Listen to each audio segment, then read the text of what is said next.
வணக்கம் அன்பர்களே. 2024 புத்தாண்டு பலன்கள். இந்த 2024ஆம் ஆண்டிலேயே அனைவருக்கும் அனைத்து விதமான வளங்களும் நலங்களும் பெற நவ கிரகங்களினுடைய நல்லாசிகள் பரிபூர்ணமாக கிடைக்கட்டும். அனைத்து நேயர்களுக்கும் இந்த 2024 புத்தாண்டு வாழ்த்தினை தெரிவித்துக் கொண்டு, இந்த புத்தாண்டானது வருகின்ற மார்கழி மாதம் 16ஆம் தேதி, அதாவது திங்கட்கிழமை அன்று சிம்ம ராசி, அதாவது பூர நட்சத்திரத்தில் கன்னியா லக்னத்தில் பிறக்க இருக்கிறது. ரிஷபராசி அன்பர்களே, இந்த 2024ஆம் ஆண்டானது உங்களுக்கு பலவிதமான மாற்றங்களை கொடுக்கக்கூடிய நல்லதொரு செயல்களில், அதாவது மன தன்னம்பிக்கையுடன் தைரியத்துடன் செயல்படக்கூடிய, எண்ணிய காரியங்களில் ஈடுபடக்கூடிய, சுய கௌரவத்துடன் செயல்படக்கூடிய ஒரு அற்புத ஆண்டாக உங்களுக்கு அமைய இருக்கிறது. 10ஆம் இடத்தில் தொழில்ஸ்தானத்தில் சனி பகவான் ஆட்சி பலம் பெற்று மூல திரிகோண பலத்துடன் இருந்து தொழிலில் ஒரு ஸ்திரத்தை கொடுக்கக்கூடிய அமைப்பிலும், 11ஆம் இடமான லாபஸ்தானத்தில் ராகு பகவான், அதாவது பிரம்மாண்டத்துக்கு காரகன் என்று சொல்லக்கூடிய ராகு பகவான் லாபஸ்தானம் மன மகிழ்ச்சி ஸ்தானத்தில் அமர்ந்து கொண்டு தொட்டதை துளங்கக்கூடிய வகையில், எண்ணிய காரியங்கள் ஜெயிக்கக்கூடிய வகையில் இந்த வருடமானது உங்களுக்கு இருக்க போகிறது. குரு பகவான் 12ஆம் இடத்துல, அதாவது விரயஸ்தானத்தில் இருக்கார்லவா, அப்போ விரயங்கள் ஏற்படுத்தக்கூடிய, அதாவது சுப விரயங்களை கொடுக்கக்கூடிய ஒரு ஆண்டு. அதாவது இந்த ஆண்டினுடைய முதல் 4 மாதங்கள் நீங்கள் சுப விரயங்களை செய்து கொள்ளலாம். ஸோ என்னென்ன விரயங்கள் செய்து கொள்ளலாம்னா, அந்த குரு பகவான் 4ஆம் இடத்தை பார்க்கிறார், அப்போ சுகஸ்தானத்தை பார்க்கிறார் அல்லவா, அப்போ சுகஸ்தானத்தை பெருக்கிக் கொள்ளக்கூடிய அமைப்பு, ஒரு வீடு வாங்கக்கூடிய யோகங்கள், அதாவது வீட்டுக்காக நீங்கள் நினைத்தவாறு வீடு கட்டக்கூடிய யோகங்கள் அல்லது கட்டின வீட்டை வாங்கக்கூடிய யோகங்கள் அப்படிங்கிறது இந்த அந்த வருடத்தினுடைய முதல் 4 மாதங்களிலே உங்களுக்கு அமைகிறது. அதே சமயத்தில் ஒரு தோட்டம் வாங்கணும், ஒரு நிலம் வாங்கணும், இந்த மாதிரி ஆசைப்பட்டு கொண்டிருந்தவர்களுக்கு அந்த ஆசையை நிறைவேற்றக்கூடிய தன்மை.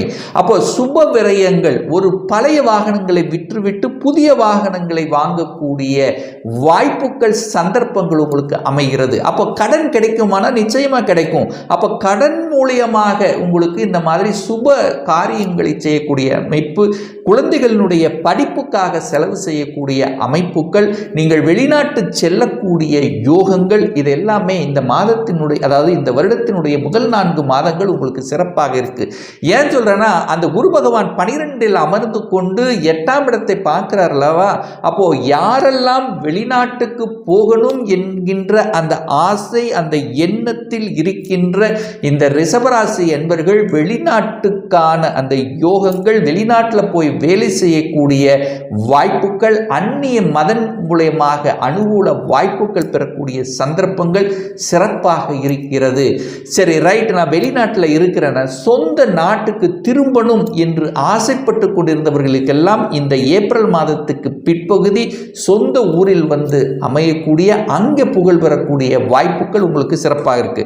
அப்போ குரு பகவான் 12இல் அமர்கிறார் அல்லவா, அப்போ 12இல் இருக்கும்போது குரு பலன் இல்லையே, அப்போ திருமண வாய்ப்புகள் தடைபட்டு கொண்டிருக்கிறதே, இந்த மாதிரியான எண்ணங்கள் இருந்தவர்கள் திருமணம் ஆகணும் அப்படின்னு ஆசைப்பட்டிருக்கிறவங்களுக்கு எல்லாமே இந்த ஏப்ரல் மாதத்துக்கு அப்புறம் உங்களுக்கு திருமண வாய்ப்புகள் கைகூடக்கூடிய தன்மை. ஏன்னா அந்த குரு பகவான் உங்கள் ராசியிலேயே வந்து அமர இருக்கிறார். அப்போ உங்கள் ராசியிலேயே அமர்ந்து கொண்டு 5ஆம் இடத்தையும் 7ஆம் இடத்தையும் 9ஆம் இடத்தை பார்க்கிறார் அல்லவா, அப்போ அத்தனை விதமான சுப காரியங்கள் உங்களுக்கு ஈடேறக்கூடிய தன்மை.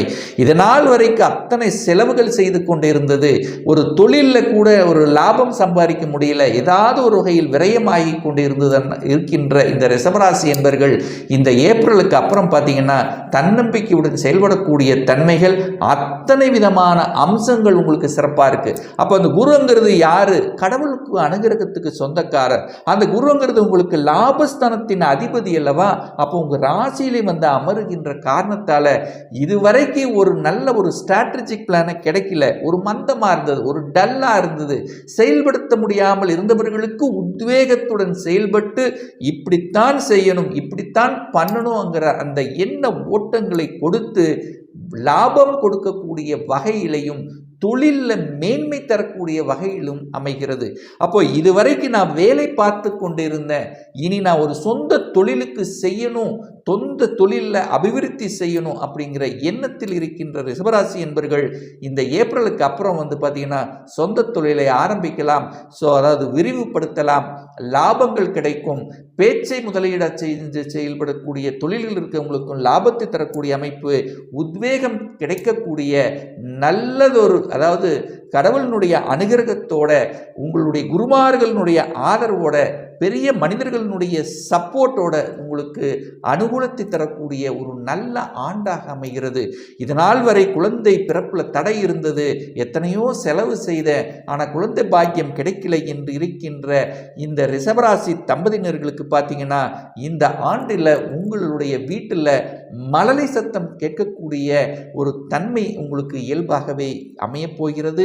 அதே சமயத்தில் பார்த்தீங்கன்னா வயதானவர்கள் நான் ஒரு பேர குழந்தைகளை பார்க்கணும் கொஞ்சணும் என்கின்ற அந்த ஏக்கத்தில் இருப்பவர்களுக்கு அந்த ஏக்கம் நிறைவேறக்கூடிய தன்மை, குழந்தைகளால் அனுகூலங்கள், இன்னார் என்று குழந்தைகள் என்று சொல்லக்கூடிய அமைப்பில் இந்த வருடம் உங்களுக்கு இருக்கிறது. இது நாள் வரை குழந்தைகளோட சண்டை இருந்தது, குழந்தை விட்டு பிரிந்திருந்தவர்கள் எல்லாம் குழந்தையோடு ஒன்று சேரக்கூடிய தன்மைகள் கிடைக்கக்கூடிய தன்மை, படிப்பு சார்ந்த விஷயத்தில் தடைபட்டு கொண்டிருந்தது. போன வருடங்கள் நான் நீட் தேர்வு எழுதின, தோல்வி உற்றேன், என்னுடைய எண்ணங்கள் செயல்படுத்த முடியல, அப்படி ஏதாவது ஒரு தடைகள் கொடுத்து கொண்டிருந்தவர்களுக்கு எல்லாமே படிப்பு சார்ந்த விஷயத்தில் அனுகூல பாக்கியத்தை தரக்கூடிய அமைப்பு, எண்ணிய இடத்துல போய் சேரக்கூடிய அமைப்பு, நான் ஒரு மருத்துவர் ஆகணும் அல்லது வெளிநாட்டில் போய் படிக்கணும் அப்படிங்கிற கனவில் இருக்கின்ற அனைவருக்குமே இந்த வருடம் ஒரு சிறப்பை தரக்கூடிய ஒரு நல்ல வருடமாக தென்படுகிறது. அதே சமயத்தில் பூர்வீகம் சார்ந்த விஷயத்தில் பிரச்சனை இருந்தது, பாகப்பிரிவினை சம்பந்தப்பட்ட பிரச்சனை இருந்தது, சகோதர சகோதரிகளுடைய விரிசல் இருந்தது, நான் என்னதான் நல்லது பண்ணாலும் எனது கெடுதலாகவே நினைக்கிறார்கள் என்ற தோற்றம் இருந்தது.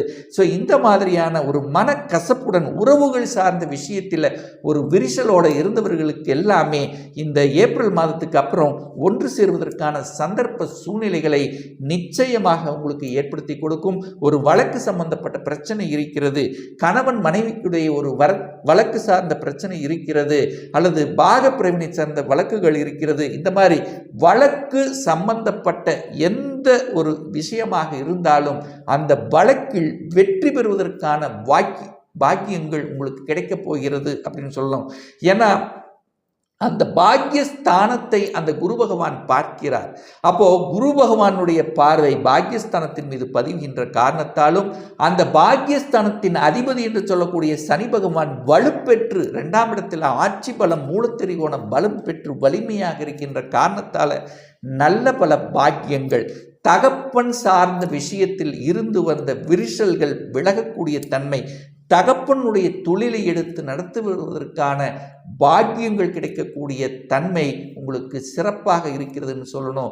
அப்போது வேலை மாற்றம், தொழில் மாற்றம், உத்தியோக மாற்றம், வேலையில் சிறப்பாக இல்லை, நான் படித்த படிப்புக்குண்டான வேலை கிடைக்கல, இந்த மாதிரி ஏதாவது ஒரு வேலை சார்ந்த விஷயத்தில் குறைப்பட்டு கொண்டிருந்தவர்கள் உங்களுடைய முயற்சியால், உங்களுடைய தன்னம்பிக்கையால் வெற்றி பெறுவதற்கான வாய்ப்புகள் இந்த வருடம் உங்களுக்கு சிறப்பாக இருக்கிறது. வருட கிரகங்கள் என்று சொல்லக்கூடிய சனி பகவான் வலுப்பெற்று பலமாக இருக்கிறார். அதே சமயத்தில் குரு பகவான், இதுவரைக்கு விரயத்தில் இருந்து வந்த குரு பகவான் இப்போ இந்த ஏப்ரலுக்கு அப்புறம் உங்கள் ராசியிலேயே அமர்கின்ற காரணத்தால் உங்களுக்கு நல்லதொரு எண்ணங்கள், கடவுளினுடைய சிந்தனைகள், பெரிய குருமார்களினுடைய ஆதரவுங்கிறது புலப்படச் செய்கிறது. 11ஆம் இடத்தில் ராகு இருக்கிறதுனால தொட்ட காரியங்கள் ஜெயிக்கும். இது வரைக்கும் நான் அரசாங்க எக்ஸாம் எழுதிட்டு இருக்கிறேன், 2-3 வரை தோற்று விட்டேன், ஆனால் அரசாங்க வேலையிலேயே செல்லணும் என்கின்ற மன உறுதியோடு இருக்கின்ற ரிஷபராசி என்பவர்கள் சக்சஸ் ஆகக்கூடிய ஒரு நல்ல வருடமாக உங்களுக்கு தென்படுகிறது. புதிய நண்பர்கள் கிடைக்கப் பெறுவார்கள், நண்பர்கள் மூலமாக அனுகூல ஆதாயங்கள் கிடைக்கக்கூடிய தன்மை. அதே சமயத்தில் கடன் இருக்கிறது, கழுத்தை நெரிக்கிறது, எப்படித்தான் நான் இஎம்ஐ கட்டி கொண்டிருக்கிறேன், வேலைக்கு வரக்கூடிய அந்த பணம் இஎம்ஐக்கே போகிறது என்ன அப்படின்னு இருக்கின்றவர்களுக்கெல்லாம் வளர்ச்சியை கொடுக்கக்கூடிய தன்மை, கடனை குறைக்கக்கூடிய அந்த சந்தர்ப்ப சூழ்நிலைகளை நிச்சயமாக உங்களுக்கு உருவாக்கும். அதே சமயத்தில் ஷேர் மார்க்கெட் இந்த மாதிரியான துறையில் இருந்து இழந்தவர்கள் அந்த பணத்தை மீட்டெடுக்கக்கூடிய வாய்ப்புகள், அதாவது தொழில் ரீதியாக மீட்டெடுக்கக்கூடிய தன்மைகள் உங்களுக்கு சிறப்பாக இருக்கிறது. பாக்கியஸ்தானத்தை குரு பார்க்கின்ற காரணத்தால் நல்ல பாக்கியங்கள் கிடைக்கக்கூடிய அமைப்பு.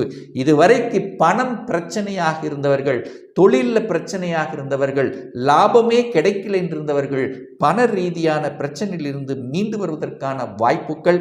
அடுத்து குழந்தை பாக்கியம் சார்ந்த விஷயத்தில் பிரச்சனையாக எல்லாமே இருக்கிறது, பணம் இருக்கிறது, அத்தனையும் இருக்கிறது, குழந்தை பாக்கியம் மட்டும் கிடைக்கல என்றிருந்தவர்களுக்கு குழந்தை பாக்கியம் கிடைக்கக்கூடிய தன்மை. தகப்பன் சார்ந்த விஷயம் எல்லாமே இருக்கு, தகப்பன் பிரிஞ்சு இருக்கிற, தகப்பனோடு ஒன்று சேர முடியல, ஏதாவது ஒரு ரூபத்தில் பிரச்சனை கொடுத்து கொண்டிருந்தவெல்லாம் தகப்பனோட சேரக்கூடிய தன்மைகள். இதுவரைக்கும் உடல் நலத்தில் பிரச்சனையாக இருந்தது, உடல்நலம் தேரல, ஒரு நல்ல டாக்டர் கிடைக்கலங்கிறவங்க நல்ல டாக்டர்கள் பெற்று உடல் நலத்தில் திரும்பி, அதாவது உடல்நலம் சார்ந்த விஷயத்திலிருந்து பிரச்சனையிலிருந்து விடுபடக்கூடிய வாய்ப்புகள், சந்தர்ப்பங்கள் இருக்கு. ஸோ ஆக மொத்தம் இந்த ரிஷபராசி அன்பர்களுக்கு ஒரு பொன்னான ஒரு ஆண்டு சொல்லணும். தொழில் ரீதியாகவும் குடும்ப ரீதியாகவும் உத்தியோக ரீதியாகவும் ஒரு நல்ல மாற்றத்தை கொடுக்கக்கூடிய ஒரு அற்புத ஆண்டாக விளங்குகிறது என்று சொன்னால் அது மிகையாகாது.